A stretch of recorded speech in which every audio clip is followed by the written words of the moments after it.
YouTube, Awesome Rider here. This is going to be my video of everything I want to see out of, or at least stuff I want to see out of Kamen Rider in 2023. I'm not going to be doing a separate toys video because I'm not collecting Rider stuff as much, very loosely, so I don't have as much of a dog in this fight. So it's more about the show. There is some crossover in what I talk about that has to do with the toys, but for Rider, it's only going to be a show video. Now, as far as, I always do these videos, and my first thing I always say, which is just going to remain a staple. It's never going to happen, but I would love it if they cooled on the team-up movies. I love it if one day they just woke up and said, you know what, we're going to take a break for 5 years, maybe 10. Probably not that long, but again, it's working for them. Never listen to the fans. They're stupid. I'm just an idiot fan like the rest of them. And I'm just saying, on a personal level, I would love to see that stop. But at the same time, I'm still, indifferent to it now because I stopped watching the movie, so it doesn't really affect me. But just conceptually, it still annoys me. But that's usually what I say in most of these videos. But in regards to the main show, I think mainly what I'd like to see Rider do is find more of a balance with their forms. I've mentioned in a couple previous videos recently that I think they've gone a little bit form crazy. Now again, this is tied to something that's obviously working for them financially, and I'm not trying to tell them to change because it's working for them. Again, I'm just an idiot fan. Never listen to your fans. But I'm just saying on a personal level in regards to my enjoyment, if it were to change and they could still be successful, it would be nice. Toku has always been a toy-driven franchise. That's its priority. It's really just a show meant to sell toys. That's all it is.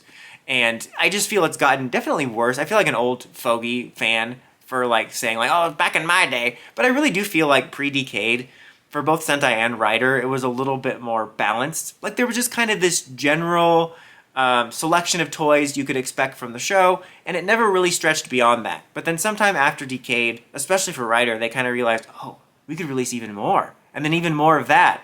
And we just kept getting more and more and more. And because they have to sync up the release of the toys with the show, it really is detrimental to the pacing in the show's writing, in my opinion. And again, that works for them. I'm not telling them to stop. I'm just saying for me, it really becomes quite annoying.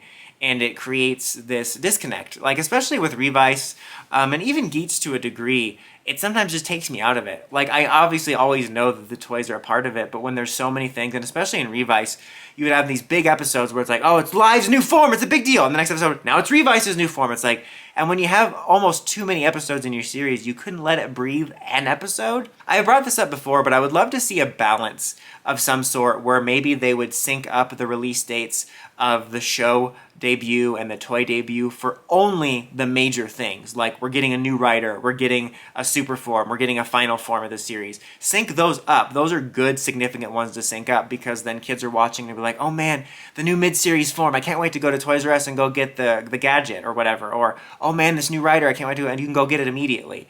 But I feel like you don't need to sync it up for every little mini form. All the ability forms that clutter the front end of Rider, or with Geats, the little water gun stuff and stuff like that, the little weapons and stuff. I feel like you don't need to sync those up. I think you could do something different with that and just find some sort of balance, because I think that they've gone a little bit form crazy and it makes them feel a little less special, and it really takes you out of it. And I don't know. I feel it's gotten a little bit worse, and I'd love to see a balance of that. I would honestly love to see a series that dialed it back a little bit and did a more intimate, fewer Rider series. It would be really interesting to get a Rider series that would only have one Rider. I doubt with the way that everything works now they would do that. And if they did, they would have to give him hella forms.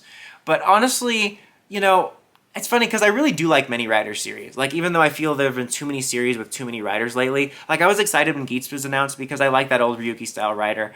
And when there's a design principle that I love to see the different designs they come up with, so I'm always of two minds on it.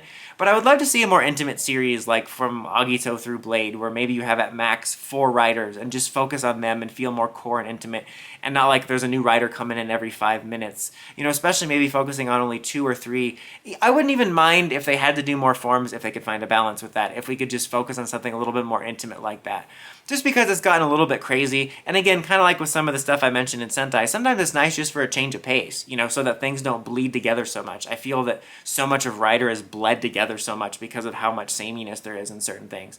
And having a little back and forth between more intimate series and more larger scale series would be really nice. I think that would be something I would really like to see. This isn't necessarily for Geats, obviously, because I'm not going to expect them to all of a sudden dial back to Geats Geats and Tycoon, but I'm just kind of talking about more generally in the future, which I guess is what this video kind of is. Also something that I wanted to touch on, which is a little bit something I'd like to see, but something I don't really have as much experience to talk about, is like the post-series V cinemas.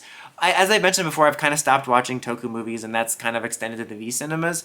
And I have mixed feelings on this because I haven't watched any since Ghost. I think Ghost was the last series I kept up with them, so I can't speak to the quality of them. And honestly, none of them were bad that I watched, or at least that bad.